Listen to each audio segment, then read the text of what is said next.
exploring the investment landscape with a guru's wisdom and a strategist's insight. Good Life Companies presents The Market Enthusiast with Noah Brooks and Chris Needs. Welcome back to another installment of The Market Enthusiast. I'm Noah Brooks, and with me, Chris Needs. Hello, everyone. Hey, Chris, what's going on?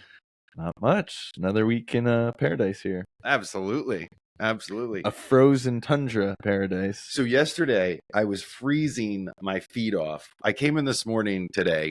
It was -3. This is as of yesterday when I drove in. It was probably +4. Was not prepared for it yesterday. I had no-show socks on. Today, I wore boots. Can't see them, but like actual Uggs. I have long johns on. I made that same switch to no ankle socks today. So we were in the same cohort. I woke up this morning and I had no hot water. I'm like, holy cow! Did a pipe burst? I started freaking out. Ran downstairs, found nothing. Eventually got the PEX pipe that runs up the side of our house to our addition. Got that melted in water. Started. Hey, like when you're talking -3, I mean, so I think it was yesterday we were on a call with somebody from Wisconsin, and they told us that their kids, didn't have school. I thought, well, because it was snow, and they're like, well, no, it's -30. So they that's hazardous to kids' health. Yeah, apparently, that seems hazardous. That and checks out. Vehicles and all that stuff, right? Like, yeah. Do combustion engines start in -30? No, they still start. I mean, the ones that are working, they still start. I don't think it was an engine thing. I think it was like kids don't need to be out there. But Yeah. -30 is tough. Mm-hmm. Especially if there's a wind factor with it. Like, holy moly. I was at a wedding this weekend, and one of the guys there is an engineer. He does cold weather testing on engines, and he said he goes up to near the Arctic Circle, and basically he's telling me about the living up there for a month or two at a time. He said once it's below -25, it doesn't really matter how cold it is. Like -25 to -50, it's kind of the same thing. I hope I never experience that. Yeah, I don't want to know. I don't. It's all the same once you get to -25. Well, so let's start with this. Under normal circumstances, we start with markets and all that stuff, but people leave those types of climates and they find themselves on the sunny beaches of California, or they find themselves in the warm weather of South Florida or along the Carolinas, right? And we've had this exodus over the years from cold weather states. I don't know what the population, the numbers actually are, but I know that there's a lot of people that have moved down there. And now you have these concentrations, much higher concentrations of population centers along those beautiful areas that are nice and warm during winter. And now you have this giant LA fire, or you have this hurricane Helena that comes through, and they're much more destructive than they've ever been. They're destructive from a loss of life standpoint. They're destructive from a property standpoint. Certainly from an insurer's standpoint, they're a lot more destructive to try to get away from the cold. Yeah. Right? We have the headquarters down in Orlando, and like if you just look at the housing developments down there, it's like thousands and thousands of houses on top of each other. And they're all, I wouldn't say the market's as crazy as California is in terms of valuations, but they're higher than the Midwest, certainly. Sure. And yeah, you think about the LA fires or hurricanes going through Florida, that's prime real estate as well. Yeah. So insurance is getting some big bills lately, and reinsurance. Yeah, absolutely. They're going to need that reinsurance. The number that is being floated around that the California fires over the last few weeks, I think they're almost out, certainly in the population centers, upwards of $250 billion in liability or in losses on these fires. Hurricane Helena, I don't know what it was, but Katrina back in 2003 at that time was the largest. It hit Homestead. Excuse me, not 2003, 1993 hit Homestead. At the time it was the largest, and from a valuation standpoint, and the numbers just keep getting bigger. And I think it has to do with, obviously houses have gone up in value, but more and more people want to get out of the -3 right? Can't understand why. Yeah, I can't understand why at all. And find themselves, with the waves lapping up, or at least where they can walk outside and it's 40. Yeah. I mean, the LA thing is extra tragic. I mean, so is and in Florida when they have hurricanes because there's insurers that are leaving, covering it. So they have limited options that are super expensive. There's specific issues with California. The legislature there put in laws where the most insurance companies could increase their premiums was 7% annually. So think of some of your major insurers out there. They left that market in the last couple of years. Great timing for them, I guess. Unfortunately for the people living there, but the ones that did stay, they're getting huge bills. California has that FAIR plan to cover those people that couldn't get commercial or private, insurance through regular means. And they only have $377 million in reserves and only $5.7 billion in reinsurance. So if we're talking, you said 250 billion is the 250 estimate. billion is the current estimate. A lot of those people are probably covered by regular insurance. But think of it, even if it's just 10% aren't. 25 billion. Yeah, that's technically bankrupt there. Now they'll be able to levy surcharges from the member insurers that remain, but that that stinks for those people. In that scenario, does FEMA step in and rebuild their house for them, or are they just SOL? I think basically that California Fair Plan acts as an insurer, and it has a max payout of $3 million for residential, which in some areas that might be only half of your house, depending on where you're living. I mean, what was it, the Palisades? Like those are some expensive areas. Yeah, if you're in Malibu, Yeah. I mean, $3 million it's not going to cut it to rebuild your house if you're on the beach there. Yeah. So it's tough. They can levy charges on the member insurers to make up for that shortfall, but they're definitely going to have a shortfall if, everything pans out how it looks like it will. Yeah. I was watching, there was something last night that was on, and one of the people there had lost a house in Malibu, but they were kind of interviewing her, and she said, I didn't even know about it until I was watching TV. I was in Africa, and I got the impression that this wasn't her primary residence. She'll be okay in the meantime. She'll be okay in the meantime, but there are a lot of people, whether it's in Malibu or the Palisades or west of LA where some of the other fires were, that it is it's a primary residence for a lot of people. There were dense areas totally razed to the ground, essentially. Yeah. So I think to myself, you have, I don't know how many people don't have homes to go back to, whether they're fully destroyed or they're just uninhabitable at the moment. But from an inflationary standpoint, I'm not sure that it's going to do anything nationwide. But from a regional standpoint, it has to have an impact on the inflation locally. Yeah, the renters and Airbnbs suddenly shot their prices up and were essentially price gouging a little bit. But there are not enough construction crews probably in the state to make up for all the construction that needs to be done to get those houses, homes, people back to whole. Yeah. No, it is definitely going to take a lot of time for that. And it seems like, I mean, after some of the major hurricanes, a few months later, the insurance companies were fine. In some cases, most cases, their stock prices were higher 3 or 4 months after that. Yeah, you find that they get hit, obviously, on the risk and when the numbers are coming out.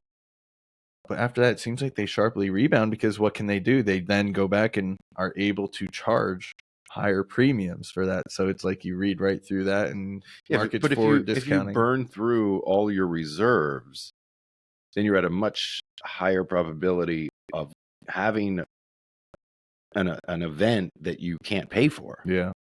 And that doesn't sound great. Yeah. So I'm not. A lot of them pass the risk to reinsurers above a certain dollar amount. So it's almost like you're doing almost like a option strategy to prevent, asymmetric returns for them in terms of payouts. Yeah, just in the end, though, to your point about California's fair, I mean, I don't know what the number is, but 10%.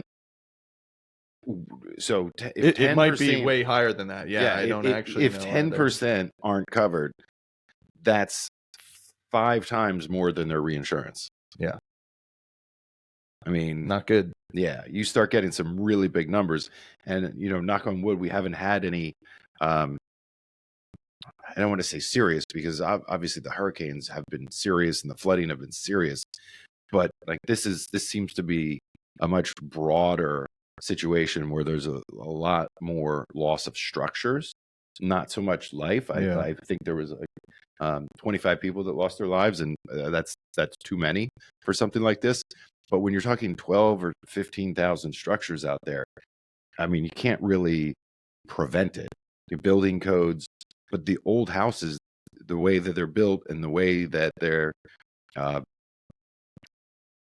the proximity that they are to one another, one goes up, and then you have hurricane force winds blowing embers around. Yeah. I mean, it is tough to prevent. I hope that we don't get any back-to-back scenarios. Yeah, definitely. I think that would be rough.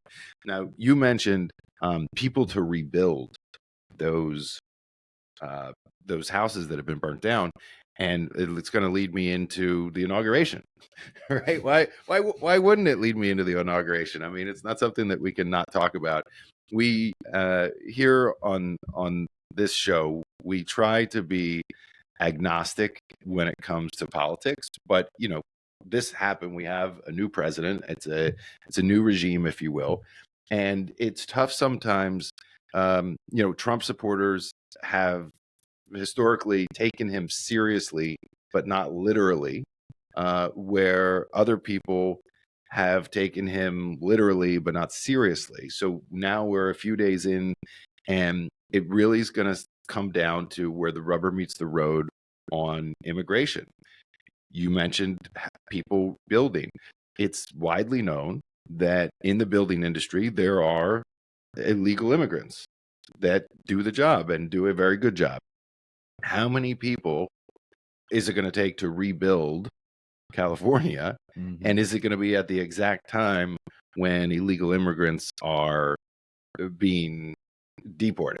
Yeah. That to me seems to be one of the issues that they're facing, the administration is facing, because they know they need the people to rebuild. And if they don't have this pool of workers, they'll find workers other places. Don't get me wrong. They are going to rebuild. That's not an issue. It's just at what cost? Mhm. Certainly that labor cost is And going to over go how up. long? Yeah. Well, if you look back to Katrina in New Orleans in 05, I think it was, it took a long time to rebuild there. Yeah. And I think some of that had to do with the fact that you kind of had an exodus of people leaving and just, not going back. I don't know that too many people are going to leave LA. Doesn't seem likely to me. Yeah. It's too valuable. Too valuable, right? I mean, the land itself is too valuable. Mhm. In New Orleans, one of the issues that they face is they haven't raised the elevation Yeah. of their property, right? So LA doesn't have that problem in terms of flooding. So they think to themselves, well, this is going to happen again. Why should I stay and fight it out? I don't think you'll find that with LA. Mhm. So let's go back to markets, right? We have a new year. Markets are up a little bit. S&P 500 up, small caps up, mid caps up 5%. Let's break it down. Yeah, so I mean, coming into the year, obviously December, yields were rising pretty hard. Even the first week or so of the new year, yields were rising. Market was, we'll call it, on shaky ground, limbo with after the Fed meeting, what have you. Certainly, we don't expect the Fed to cut in January. It looks like that's pretty much a done deal, no cut. But there's been yields had run up to like 4.8% on the 10-year. The dollar index had run up to 110 versus other major currencies. And we've taken a little breath off that. We've come off that high, off of a hot simmer there, we'll say, or a boil, back down to a simmer. And the market has sort of resumed taking a leg up. And, we're starting to get some news and clarifications on, like you said, policy from the Trump administration. One of the big things was yesterday, the Stargate AI infrastructure plan, which is up to $500 billion for data centers to sort of get the AI boom or continue the AI boom in terms of structure. Now, all of it is coming from SoftBank, OpenAI, Oracle were the majors, and NVIDIA is a key partner, they said, or NVIDIA. So we don't really have funding for that yet. Right. So it is privately funded, but my guess is there's probably going to be some sort of tax subsidy based on his willingness to tax less. Yeah. So I think that's the route the government's going to go when he announced that there was no specific details on subsidies or anything like that. But it is privately funded right now. Yeah. So there were a flurry of executive orders signed in the last day or two. And obviously, we're not going to go through all of them. One or two of them I thought were interesting to bring up here. They declared an energy emergency. And I'm not sure that I agree with that situation. I went back and I looked at oil production, and we're about 500,000 barrels a day more than we were in 2019. And this isn't a political thing. This is just, that's where it was, right? Energy cratered during COVID, and then it took a long time to get all of the wells back online. Eventually they did, but then they kind of took some of them off just because they didn't want prices to crater again. And, and I'm not talking like the beginning of COVID, but I'm, 22, 23. And so now we have, we're one of the largest oil producers in the entire world. We have enough to export. We have been exporting natural gas. I'm not sure what the actual emergency is in there. Yeah, obviously there was market forces at work during COVID where things were being shut down. Obviously, in the first term, Trump was just giving out permits like candy. If someone applied for it, they were essentially getting it. So there was a lot of wells that were potentially could come online. Not necessarily that the oil companies wanted to. Oil companies don't want the price of gas to be $40 a barrel, or oil $40 a barrel. They sort of like what OPEC does. They still want sort of a healthy range of maybe mid 60s to low 80s. Sure, that's sort of the sweet spot. Healthy for them. For them, yeah. So while Trump may want us to drill or increase production, oil companies may not, and they're the ones who ultimately are on the ground making those decisions. We had talked earlier. There was apparently a temporary pause with no end date on LNG exports earlier in 2024. Was it on the exports or was it on the permits? Export permits. Yeah, exactly. Yeah. So we basically said we're good for now. No reason to expand or increase the amount being exported. And obviously that was signed away in the executive orders. So I think it's just sort of a scenario where they have more freedom to do what they want, but that doesn't mean they will actually increase drilling. Because like you said, we're already at all-time highs in U.S. for drilling. To my knowledge, the U.S. government doesn't drill. They might own some oil wells, things of that nature, but the U.S. government doesn't drill, right? They control the permitting on it, but it's really up to the oil and energy companies, whether they have a well pad that's open or not, is to actually open that well, close that well. And we look at the oil reports, every week they come out from Baker Hughes. They're not exceptionally high. Mm-hmm. They're not exceptionally low. They're kind of in the middle. So if oil companies wanted right now to drill more and to get that price down, there is literally nothing stopping them from doing that in any part of the country. So I go back to, the energy companies don't want to drill 50% more or 100% more. Mm-hmm. And quite frankly, they're not gonna. Yeah. They're pretty happy where we're at. This is within their sweet spot. What's the price of oil? Are we at like 76, 79, 79-ish? Yeah, they would love to keep it between 80 and 90, 80 and 95. So I think if the oil companies wanted to drill, as you said, they would. Mm-hmm. They don't have the rationale to do it. They can add more wells, but they don't want the price to be down at $40 a barrel. We want the price to be at $40 a barrel. I'd love $1 gas. I haven't seen that since 1998, Mhm. 1999. Love that. Last time we got there in PA, we increased our taxes on it anyway. So it was, How much is the tax here in Pennsylvania these days on a gallon of gas? I think we're second highest, or maybe now after changes, we might be the third highest It's in like the country. 51 cents a gallon. Yeah. Something like that. So that brings me to another question. There was an idea floated that I heard the other day that they were going to start taxing EVs on miles driven in a similar fashion because if everybody switches to EVs, that gas tax is going to disappear. Obviously, that's not going to happen overnight, but over a long period of time, if we're not paying that 51 cents a gallon here in Pennsylvania, whatever it happens to be across the United States, the states and federal government are not going to receive that revenue. Mm-hmm. So one of the executive orders that came out was essentially to eliminate the not the Clean Air Act. What was it, like 50% by 2035 had to be electric vehicles or something? It was 50%. The mandate, the electric vehicle mandate that President Trump is removing was, and I think it was non-binding. Right. It was a mandate, but there was no law behind it to enforce it. Mm-hmm. It was supposed to be 50% of new cars sold by 2030 would be electric. And so for context, last year, 2024, about 8% of cars in the United States were fully electric. I don't know what the hybrid number is, but 8%. So it's not nothing. I think total production last year was close to 15 million.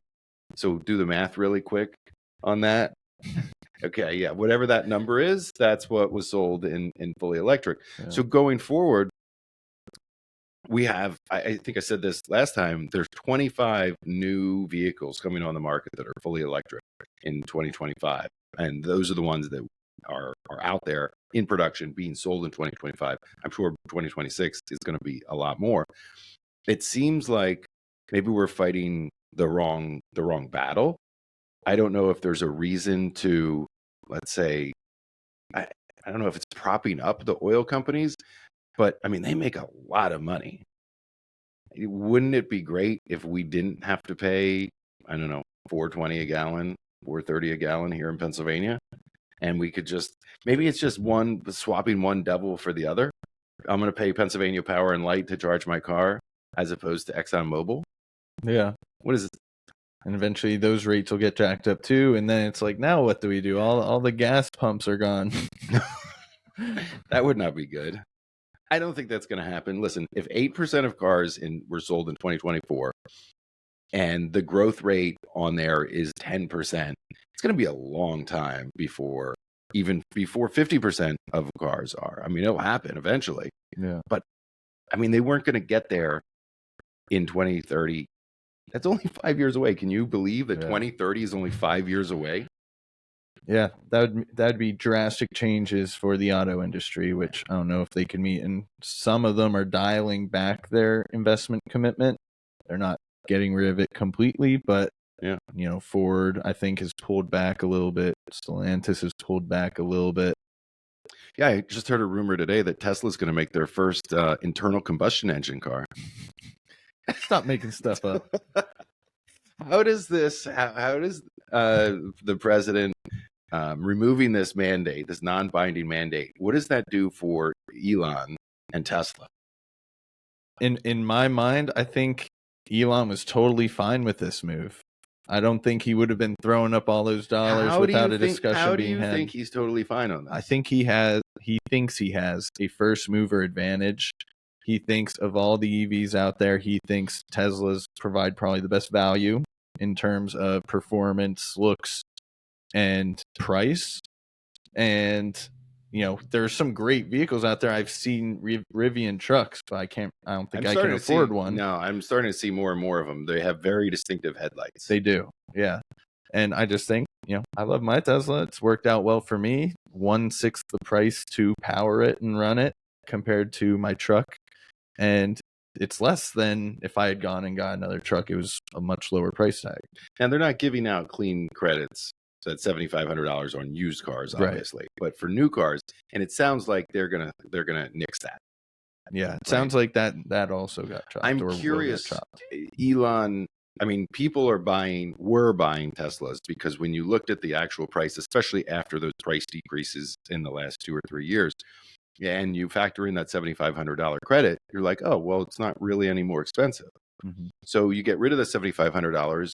I mean, the cars that I look at electric, and when you're doing comparisons, most of them aren't that much more expensive, or they're right in line with your average midsize, whether performance car or luxury car.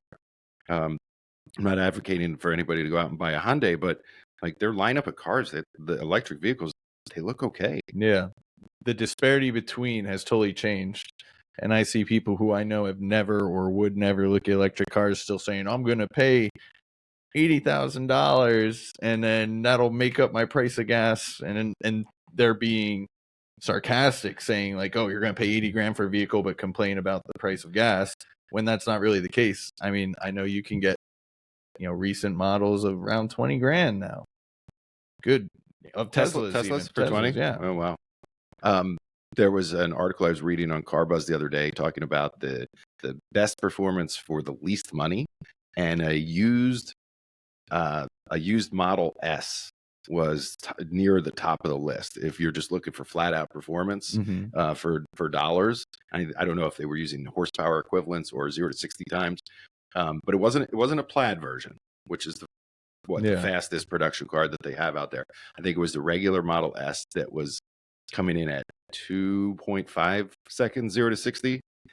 And I mean, that is supercar pricing, but you can get it for like 60 grand now. Yeah. It's not bad. Yeah. Yeah. The Model S performances, they move for sure. I've never been in one. I'd love to check it out. I don't have a performance, but I have the acceleration boost, and it works. It works. But your wife loves that. Oh, my son does though. Yeah. Hold on, buddy. Turbo boost. He calls it. Daddy, turbo boost. That's funny. Have you watched any Subservient on Netflix? I have not. You've mentioned it a couple times. I just keep going back to it. It's Megan Fox, the weird thumb lady. Weird thumb lady. She has like the. I've never looked at her thumbs. Yeah. Okay. she has strange thumbs. Oh boy. But she plays this, humanoid robot that basically comes in. Remember a Fatal Attraction where the lady boils the kid's rabbit? No. It's kind of like a little remake on Fatal Attraction, only from a humanoid robot stance.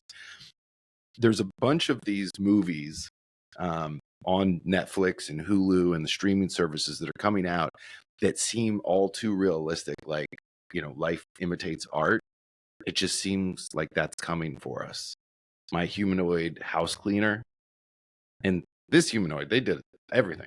Plumbing, cleaning, kids, all that stuff, cooking. I feel like and more. Not so much more. I don't think that was in the movie. But it just seems like that is coming for us pretty hard and fast. I don't know if you checked out any of the CES convention in Las Vegas, Consumer Electronics shows.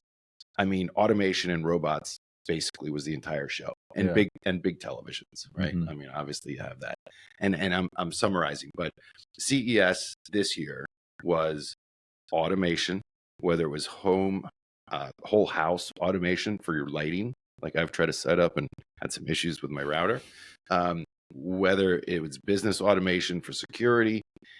I mean, it's really about faster, better software. I don't want to call it, I mean, everybody, obviously we're using the term artificial intelligence, but it's just maybe smarter software. Yeah. And now that we have this technology and everything's wireless, I mean, we were talking about this 10 years ago where your fridge is going to order the milk for you and it'll be delivered. But I mean, we are there now. Yeah. You can have a I get notified when my printer needs ink and, all these different things around the house. Amazon will automatically give me a push notification to buy. So that stuff's going to be commonplace. Not even. Who was telling me? Were you telling me about your son ordering stuff through the Alexa app? No, he's done it on the tablet before. Okay. He has one of those Fire tablets. He's ordered things and trying to figure out how somebody to was that. Somebody was going on about their kid profiles can't order it, but he just was in mine. He just clicked and Got it. Just Got it. 1111, and he was in mine. That's He your knows it. He like, yeah. Well, I didn't set that up. Okay.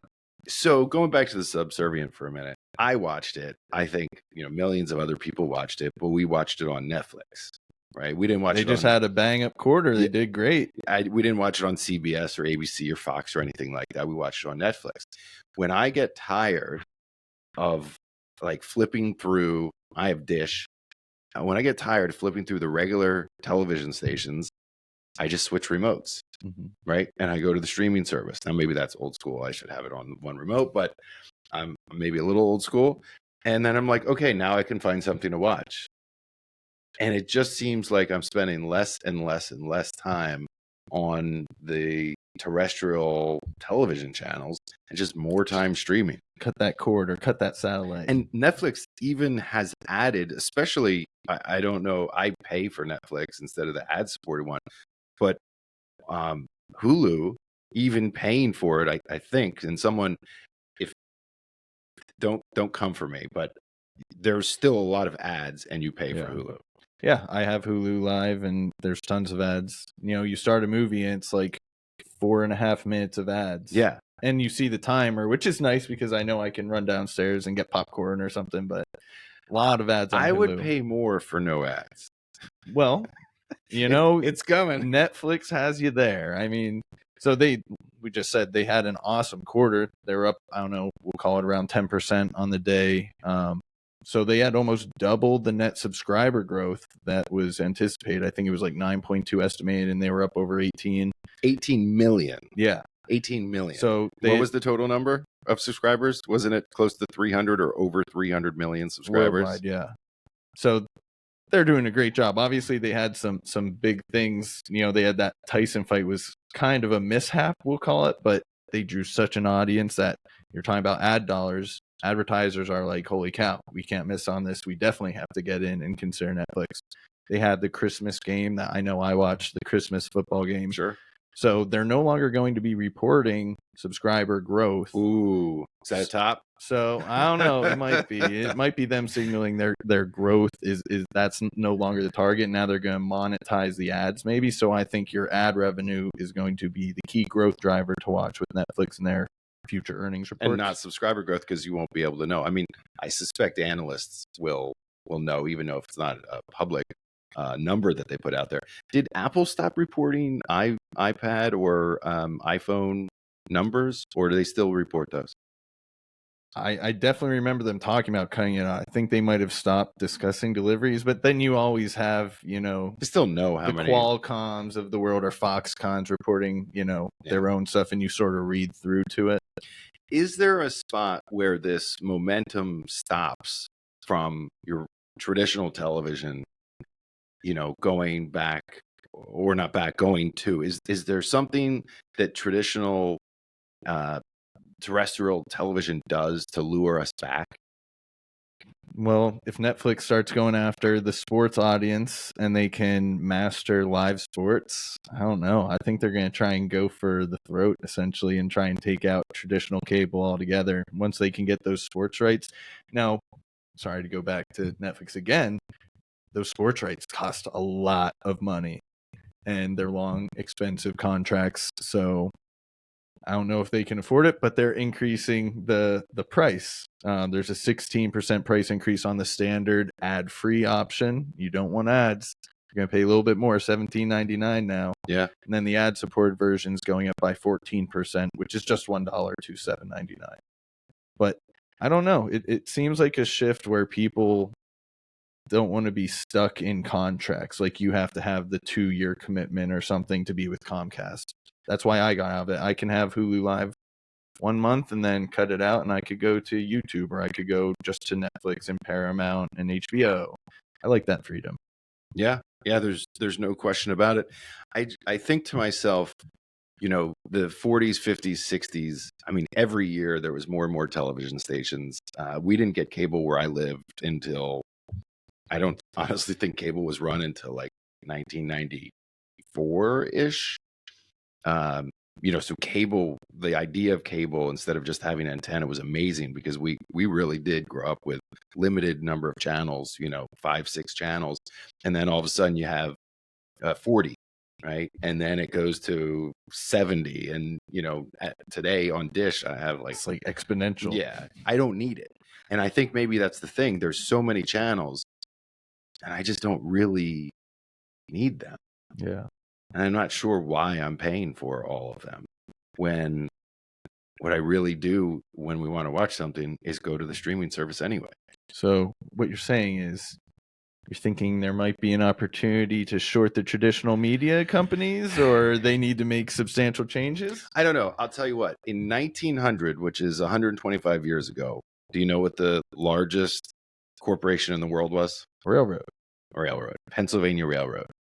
In 63 years, they went from the largest corporation in the entire world by market value to being socialized and bankrupt. And for most people, if you don't know, Pennsylvania Railroad is now Amtrak, right? Which loses money every single year. A lot of taxpayer dollars go down the drain on Amtrak. And so I just think to myself, it was cable companies, it was television companies, right? The CBSs of the world that in the 50s, 60s, 70s, they were, masters of the universe. Mm-hmm. And now, so production companies still valuable, right? Because you still have to produce these streaming shows, but the actual intermediary is becoming less valuable. Yeah, if you're beaming that stuff on, whether it's satellite, whether it's cable, and I'm sure there's people out there that still use a digital antenna. I'm just not sure where that's going to be in 20 or 30 years. It's just like utilities where the transmission lines have missed out on this rally the last year or so. But the producers, they've been making money hand over fist. Look at like Vistra, which was near the top in the S&P 500. They might have even outpaced NVIDIA by the end of the year, just where timing was, on the chart. But I don't know. Something notable, I think, worth mentioning: Hindenburg Research actually closed up shop. Tell everybody what Hindenburg Research is. They were, as their name kind of alludes, they were a short seller where basically what they kind of specialized in was forensic accounting, and they would look to uncover frauds. And they had some notable names. The most, a lot of people might know that electric company Nikola. They uncovered fraud there. Mm-hmm. Talk about knocking off of Tesla. They go with Nikola. Like, come on. But they were literally rolling vehicles down a hill to show it working in like investor relations meet, like videos and things like that. So they called that one right. They called Adani Research, or Adani, which is a huge conglomerate out in India. That was essentially bribing people and expensing it as valid expenses. Yeah. SMCI, they did which still hasn't regained since the accounting irregularities. Yeah. And then you have Icon Enterprises, they called really good. So they were a solid short seller. They were hitting over 80% of their calls with getting substantial drawdowns that could be profited upon. And then you also have like Jim Chanos, who basically he won a big bet on Enron back in the day. He retired a couple years ago. And then you have Cintron Research, another notable short seller. Andrew Leff, the head guy, the founder, CEO, is being charged with fraud and is going to jail. So we're down insider trading. Yeah. So we're down 3 big short sellers. Maybe a sign of a top. Maybe a sign of a top when they disappear. That's the market top. I don't know. It's possible. It's unlikely, but it is possible. I think it goes more towards the idea that you can't. You have to have dry powder on the sides a little bit. You can't put all of your chips in. Yeah. I mean, that's what happens when you put all of your chips in on 1 or 2 ideas. Yeah. And Nate Anderson, I think his name is Nate Anderson, the founder CEO who ran Hindenburg. He said it was just bad quality of life. He didn't have a home life. Like, he was working all the time. Think about all those powerful people he brought down that are probably coming after him now. And it's tough to be a short seller in this market. We've been in this bull run. Besides like 1 year, we've been in a bull run since basically a great financial crisis. Yeah. And he's been so successful. That's pretty impressive. But it's been a bull market. That'll definitely chase out your short sellers. Yeah. It gives me a little bit of pain in my. The flags Yeah, raise up, the hairs are you raising. hear stuff like that, and it's the same thing for your Netflix stat that they're going to stop reporting. I mean, even though the number was just incredible, 18 million new subscribers in a quarter, and then they're going to stop reporting. Well, I'm sure it's fine. Yeah. I'm sure it's nothing, right? Fine. I'm sure it's nothing. Do we want to talk inflation, or we have anything else to say today? I mean, inflation has ticked up. I mean, we're back to 2.9% on headline. That is the highest since July, I think.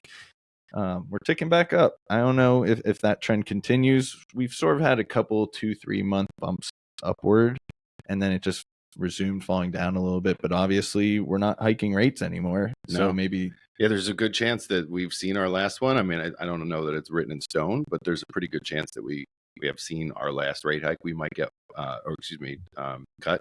We might get one more, but it doesn't seem like the markets are not pricing in another 2, 3, 4 cuts, Yeah. and certainly nothing in 2026 so far. Mhm. So it would be great if everything just settles down a little bit. Maybe the market doesn't go to the moon here in the next few months. We just let earnings catch up. I think that would be my wish. Yeah. I think that would be, I know, not New Year's wish, but my 2025 wish would just float a little bit. Mhm. Doesn't have to be up every day. No. Although we are at if depending on where we are right now, we might have closed at a new all-time high today. Yeah. I mean, it would be dangerous if we have another 20 or 25% plus return. It'd be a little scary. We had a portfolio manager guy who is on the team talking about, it might be worst case scenario if we have another crazy year, because then, the mean reversion gets bigger and bigger and more painful. Coiled spring. Right. Yeah. Exactly. Yeah. Well, I think in the end, we're at the beginning of a new year, right? The end of the last year, beginning of the new year. I just want to put this out there for everybody listening. Think about your contributions to your IRAs, your 401ks, your retirement plans. This is a perfect opportunity to update your beneficiaries on those retirement plans, especially if you've had any life changes, aka divorces, right? Anything like that, maybe new partners or anything. Just update those bennies. I think it's the perfect time to do it, and you can make those contributions to your retirement plans up until you file your taxes, April 15th, or for your procrastinators out there, October 15th, if you file an extension. HSA contributions are good until tax time as well. Yeah, you can make, I know they're not tax deductible, but you also have 529s or education savings accounts, things like that you can deposit to, and you might as well do it during tax time, or if you're lucky enough maybe to get a refund, maybe utilize that to a good cause. Yeah, absolutely. All right, everybody, we're going to leave it at this. All-time highs. Don't bet against America. Thanks so much for joining us. Send your questions, comments, thoughts, or concerns to Market Enthusiast at goodlifefa.com. Thanks. See you soon. The opinions voiced in this podcast are for general information only and are not intended to provide specific advice or recommendations for any individual. To determine which strategies or investments may be suitable for you, consult the appropriate qualified professional prior to making a decision. Economic forecasts set forth may not develop as predicted, and there can be no guarantee that strategies promoted will be successful. All performance referenced is historical and is no guarantee of future results. All indices are unmanaged and may not be invested into directly.